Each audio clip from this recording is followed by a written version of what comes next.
What is up, guys? It is the Bluebloods here, back with another episode. Now, this is technically our 2 minute drill episode, but the storylines really are all about fall camp right now. So what we did is we just kind of switched 2 minute drill into like our fall camp storyline episode. So for the rest of the week, unless something just outrageous happens, you're going to get fall camp storylines every morning right here on the Blue Bloods, man. So we're going to pick 2, 3 teams, highlight the biggest question mark around them, kind of talk about what's going on in camp for them, and keep you guys updated on all things college football. I know a lot of big channels are doing this, but a lot of the small channels are kind of staying away from the fall camp talk. So we wanted to bring it to you guys, get all our listeners informed. That way, hey, you guys can be ready for the season just like us. So Brandon, we're gonna so I kind of planned our trip like geographically. So we're going way out west first. I don't want to go out west last. So we're going up to Eugene, man, the Oregon Ducks. And I named this one just Anthony Brown is the key because there's been so much talk about how he's progressed through camp, what he's looking like, because I feel like, even we've been talking on other episodes, our Pac-12 previews coming up next week. So I'm sure we'll talk about it then.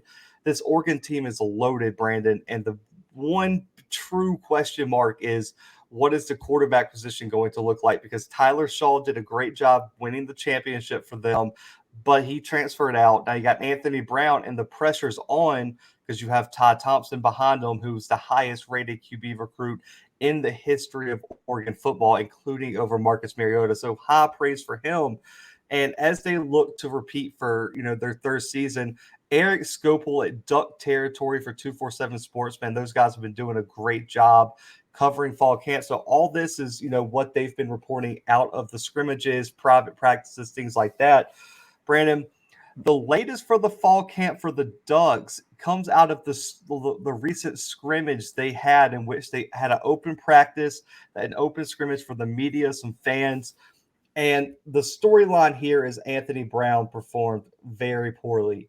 He went 5 for 11 in passes before being set for the rest of the practice. He didn't go in red zone. He didn't do some other situational drills they had at the end. So he performed terrible in the brief time we saw him.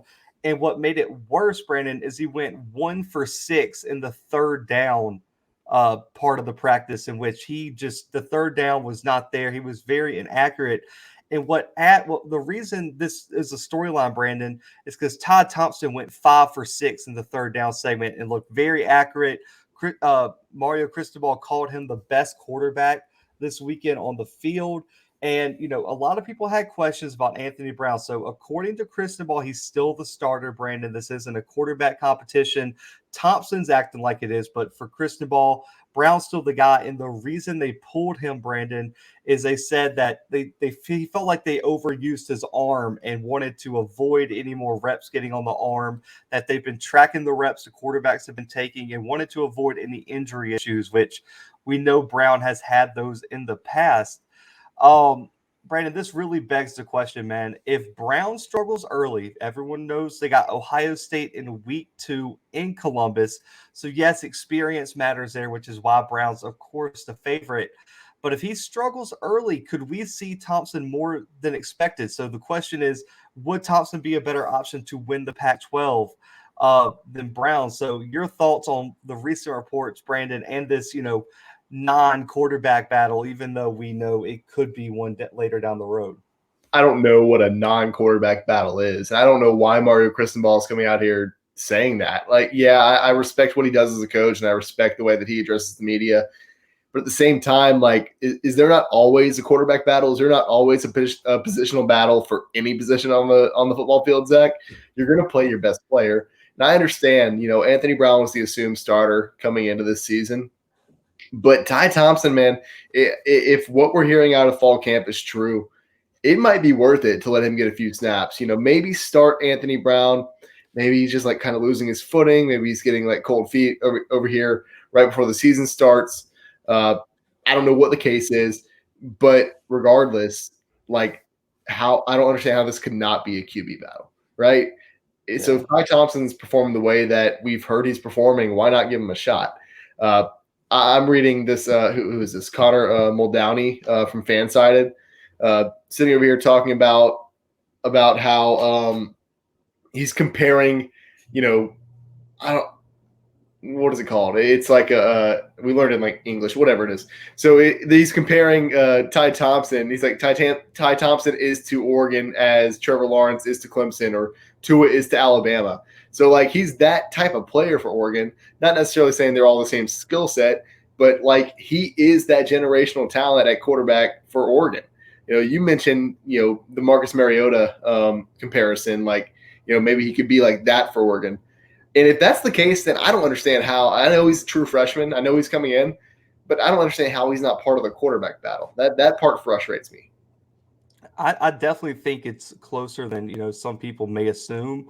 I feel like the thing is though, Brandon, the biggest thing for Joe Moorhead is he wants. I think they're valuing experience, especially with that road trip. And talk about a true freshman having to go into the horseshoe and win in a primetime game over an Ohio State team that is going to be preseason top 4, Brandon.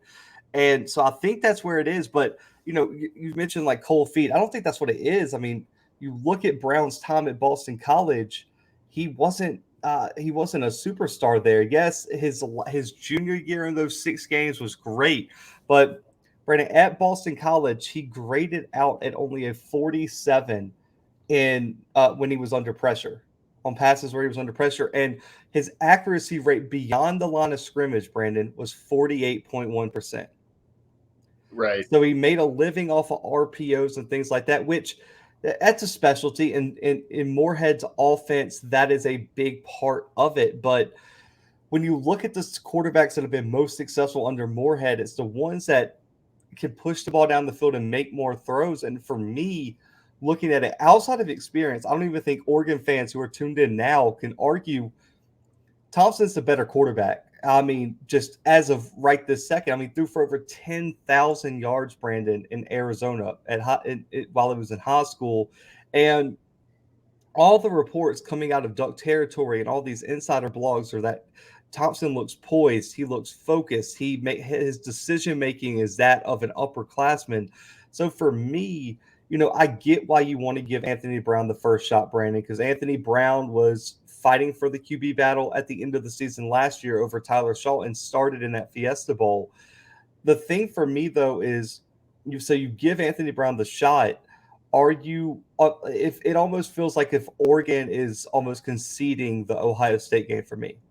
I mean, my prediction for the game would be much better if Ty Thompson was a starter week 2. And I don't know how you feel about that, but for me as an analyst looking at that game, even as a freshman, I think Ty Thompson gives this team that it factor to get them over a team like Ohio State. Because when you look at the program, Brandon, the wide receivers are probably the best they've had in years, headlined by Micah Pittman. Then you look at the running backs with Dye and Verdell, who both have been. Verdell was the MVP of the Pac-12 championship 2 seasons ago. For me, I don't understand why Oregon is kind of just saying, okay, we're going to go with the experience position because they have experience everywhere else. And so the experience is there. You want to put your best player on the field. They're going to ease them into it. For me, the key is I don't think they want to play them against Ohio State week 2 and put them in a situation like that. But if they lose that game and they lose it convincingly, Brandon, I have a hard-pressed time that Anthony Brown isn't fighting for his job. And we saw last year when Tyler Shaw started to decline a little bit, Mario Cristobal didn't hesitate to throw Anthony Brown in there. I think it's the same kind of case when you look at their schedule after Ohio State. They play, I think it's like a D2 team week 3. Then they have Arizona, which is a great Pac-12 test because you're better than them. You're going to win that game unless a historic upset happens because Arizona's first year head coach, everything like that. You should win. If Anthony Brown can't perform against Arizona, when you got Stanford coming in the next week, you better have something better. So I think Ty Thompson's future solely relies on how Anthony Brown plays for the first 4 to 5 games of the season. Yeah, I think you're right, Zach. It's I don't know. I'm still focused. I'm still like over here frustrated about the QB battle comments. Like I get what he's trying to do. He's trying to be like, oh, I am confident in our starting quarterback. And he doesn't want to make him like second guess things right now, right before the season starts. But there's always a QB battle. Like no matter what he says, you better believe there's a QB battle. Listen, there's always a QB battle when your backup is better than your starter. Ask Jalen Hurts how late it can happen. I was going to mention that, but I thought it was a little bit different because Jalen Hurts was still a Heisman contender. It's a different. I think Jalen Hurts is better than Anthony Brown, but everyone knows what I meant by that comparison. But let's go to SEC country, man, as we move on from Oregon.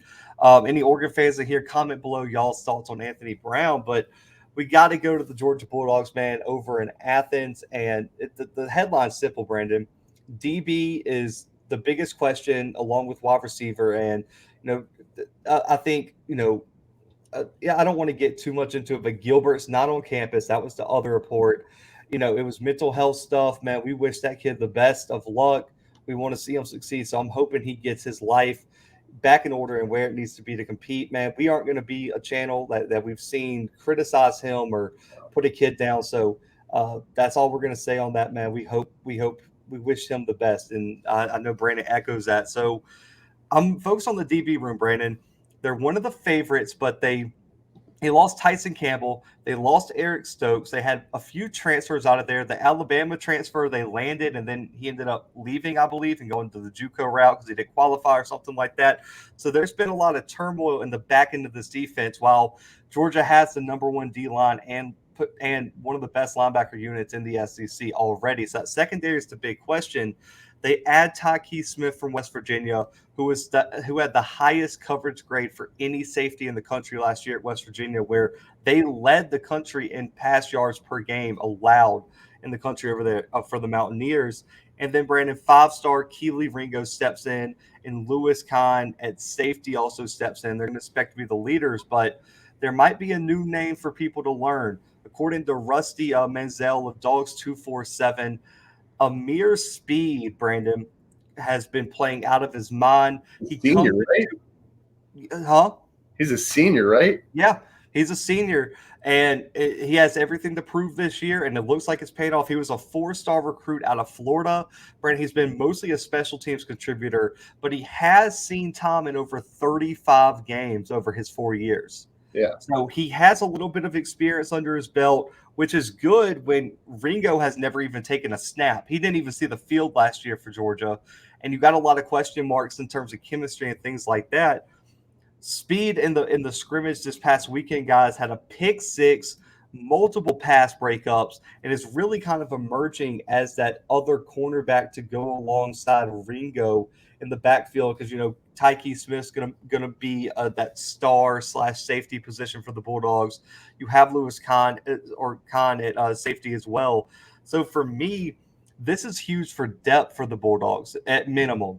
Even if Amir Speed doesn't end up starting, which I think he could, because Brandon, he's the rank. I guess he's the longest corner they have on the depth chart, and he has the most experience by far. With Ty Smith. So my question for you, Brandon, is how big is this for the Bulldogs, and could this development in the secondary be the final piece they need to make a true run for the SEC title this year, their first since 2017? Well, it's absolutely huge, Zach, and I think it's even bigger than we're leading on right now, because this is the guy who's been on this team for 4 seasons. This is his 4th year coming in, and it's a guy who's grown with this team, who's seen what Kirby Smart's put together in Georgia, who has been able to mesh with his teammates. He can be seen as a true leader on this team. So that's something that like a transfer, sometimes can't do. Like, they can't really win the support of the team. This guy's been with the team from the very start. He's been on the team longer than most of the other members of this team. So not only is his skill set going to, put him in a perfect position, but I think, him being at this school for 4 seasons will too. So, his progression has been very noteworthy. Like I said, this was the main thing I looked at when I was doing prep for this show, actually. And I if you go take a look at what I'm on GeorgiaDogs.com right now. He did a full-length interview with some of their guys talking about, how they're prepping for Clemson, how the team's meshing, stuff like that. So go check that out, definitely. But dude, just by the way this guy's talking, even, and I've seen the film, but just by the way he's talking, like, he is so confident. Like, he's kind of a humble guy too. So he's not putting it all on himself. He's like, oh yeah, my teammates are there with me. I think we can definitely do this. We all this stuff. So I'm really looking forward to what he does. And yeah, Zach, I think this team is going to be scary. We haven't done our SEC preview yet, so I don't want to let on too much right now, but I am high on the Georgia Bulldogs this season. And I mean, I also forgot to mention, Brandon, they also have Deion Kendrick, 5-star Clemson transfer. Also, so I'm assuming speed will probably slide into that like slot corner role, which is fine. It's fine, and it also gives them some versatility on where they can put people in the backfield. So Tyke Smith can play multiple positions. Ringo and Kendrick have experience on being those boundary corners, and also probably can travel if each of them are needed. And then you have Speed, who's a long, rangy guy who can fit on one of their big, tall wide receivers. So so what Georgia's getting the most is where you can really get into your bag, and Dan Lanning and Kirby Smart can really get into their defensive play calling and scheming. And what this is going to do is make it a very interesting week one against Clemson. DJ's not going to just be able to throw it around the yard. They have answers now. Yes, will they mesh? Is the chemistry there? Those are all big questions. But Brandon, from the looks of it, this Georgia defense has retooled very nicely, especially on the back end. And it looks like the Bulldogs are gearing up for a strong run. And with Florida, who we're going to get to next, looking like they might take a step back in the East, this team could be very interesting when you look at them moving forward in 2021. Yeah, I think you're right. And if you're a Georgia fan, stick around because your biggest rival is right here with the Florida Gators. And Brandon, we've been fairly positive. I guess Anthony Brown's segment was a little dark, but this one's going to be bad. If you're a Florida fan, probably not going to love what you're hearing. And really. Do what? We go ahead and maybe just turn the video off. Yeah. Well, I don't know. A lot of Florida fans, from what I've been reading, based on what y'all are feeling, feel the same way. And it's the offensive struggle. I mean, they lost a lot. You know what it reminds me of, Zach? And I'm not trying to be mean to any Florida fans out there. I hate you. I want you to know that, but I'm not trying to be mean. This reminds me of the 2019 offseason when we hear all the reports out of fall camp about Felipe Franks and all that stuff, and then we saw what happened. Nothing really came to fruition. Franks got hurt. Just ignore Brandon. He lets his LSU bias get in the way all the time. So don't listen to anything Brandon says. But guys, I mean, Florida's coming off their best year under Mullen. They make an SEC East championship run. They get to they're one possession away from possibly beating Alabama. They go to another New Year's Six bowl, and a lot of opt-outs. They get their doors blown off by Oklahoma. And Brandon, I mean, the offense, Kyle Trask, Kyle Pitts, Kadarius Toney, the offensive line had some big question marks. His offensive line and running game last year, guys, even as good as Florida was, had a lot of issues. It was so inconsistent. It probably cost them the Alabama game. It probably cost them the Texas A&M game. And so Florida's got to figure that out. They have a lot of running backs returning. Dameon Pierce is back. And also they land DeMarcus Bowman from Clemson as well. But there's also a lot of questions. Outside of Jacob Copeland, Brandon, there's not a lot of hype around any of these wide receivers. But this should just show you how far Florida has to go. Brandon, the Gators rank 8th in running backs returning for the SEC, 12th in receiving, and 9th in offensive line.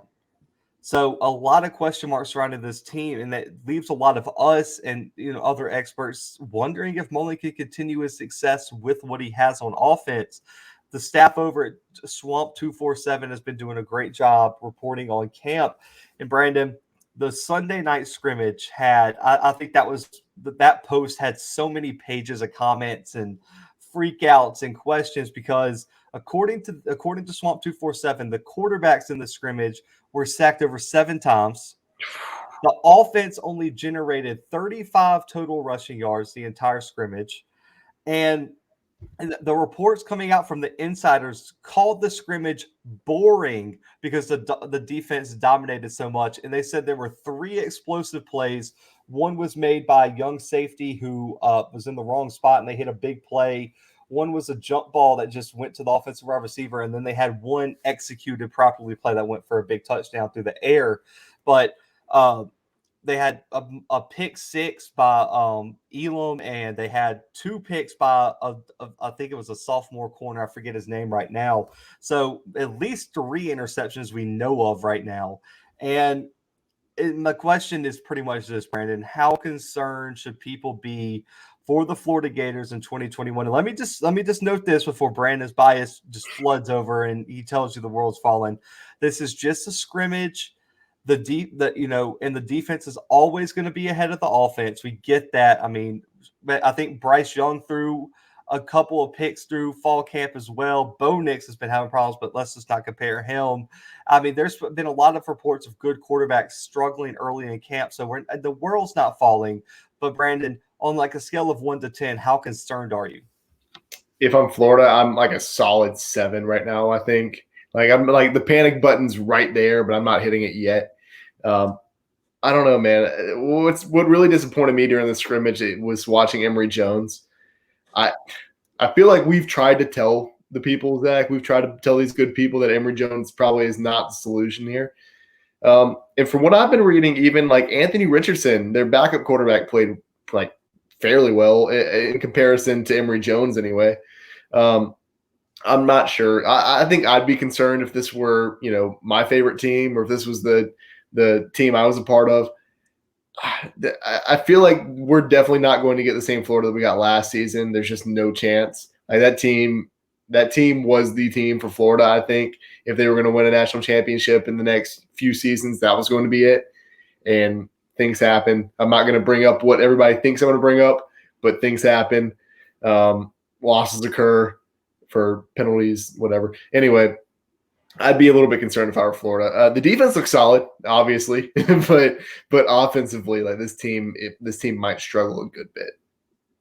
Well, like my biggest problem is the D line's probably pretty strong, I would say, but that secondary lost a lot of pieces as well. It ranks 8th in the SEC right now. So I mean, if they're picking you apart, that can't be strong. And like the linebacking unit lost a lot of pieces. I mean, Ventrell Miller went to transferred to Jackson State. And for me, the biggest thing, so I guess like my biggest concern is, one, the offensive line was a problem for multiple years now. Last year it showed promise, but really and truly wasn't good enough to compete. Did you see Dan Mullen said he wants to have 7 guys in the offensive line rotation? Like, what does that even mean? Like, what offensive line rotation? Well, okay. Well, my bad. No, not Ventrell Miller wasn't the one that transferred. It was James Houston that went to Jackson State. Ventrell Miller's back. That was my bad. I knew I messed that up. I was trying to think. I mean, so you always want to have 7 guys ready because of injuries. I mean, I feel like if you don't have 7 offensive linemen ready to go, then put in the rotation is the thing. Well, I mean, in the rotation for fall camp, yeah. That's weird. No, it's not. Come on. You are tripping. And then he's like, I want to have 10 guys eventually. Yeah, of course you do. You want to have a backup for everybody, but that's not the rotation. You don't rotate offensive linemen. Okay, I think you're just playing semantics just because you're an LSU fan. Stop it. If Coach O said that thing, I would tear him apart. As a stupid thing. No, it's not. It's you want to have guys. We're not talking about running back, Zach. We're talking about linemen. I think you're being defensive linemen. We're talking about offensive linemen. I think you're being crazy. I do, because you want to have depth at offensive line nowadays. You have to. You do, but you don't rotate them, Zach. I don't. He's going to rotate them early. They play FAU and USF. Okay. Me and you can line up and go play for them. Okay, Zach. But guess what? They're going to need a rotation week 1 and 2 because guess what? You want to have your best 5 out there when Alabama comes to town the 18th. Yeah, of course. But are you going to play your top 7 guys against Alabama? Oh my God, you're ridiculous. This is ridiculous. I can't do a Florida topic with you on here anymore, man. Good Lord. You run. Good Lord. No, I mean you're good, bro. The biggest issue for me is, man, Emory Jones is a good quarterback. I got you, and he has a lot of potential. But man, I don't care who it is. If you gave Trevor Lawrence an offensive line that's given up 7 sacks, he's not going to perform well. I mean, you have to, 1, protect the quarterback, and 2, Brandon, the thing that Emory Jones is supposed to bring you is help in the rushing game. 35 total yards.